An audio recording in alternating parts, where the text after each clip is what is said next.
Μοτοσυκλετιστής, υπαξιωματικός του πολεμικού ναυτικού.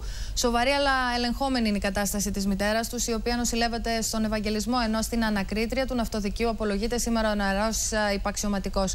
Εν τω μεταξύ, αθρώα είναι η προσέλευση πολιτών και ένστολων να δώσουν αίμα. Η Σμαράγδα Γορογιάννη είναι στο νοσοκομείο Πέδων. Θα μας πεις όλες τις τελευταίες πληροφορίες, Μαράγδα, για την κατάσταση του μικρού. Να ξεκινήσουμε από αυτό.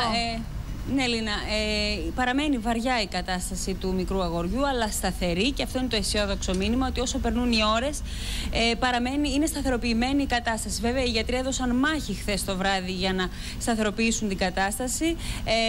Έγιναν πολλές μεταγγίσεις, χρειάστηκε πολλές φιάλες αίμα το 7χρονο αγόρι. Παραμένει διασωληνωμένο, αλλά όπως είπαμε, η κατάσταση είναι σταθερή. Καλύτερα τα νέα Είναι καλύτερα τα νέα για την αδερφή του.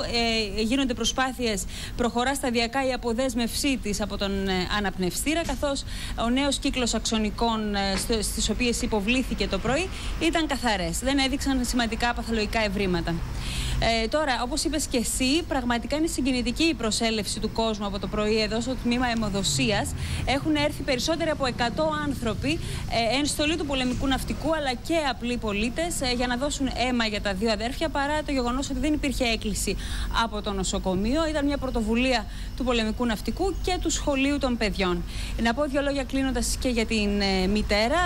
Σήμερα η κατάστασή της χαρακτηρίζεται σοβαρή, αλλά έχει διαφύγει πλήρως τον κίνδυνο για τη ζωή της.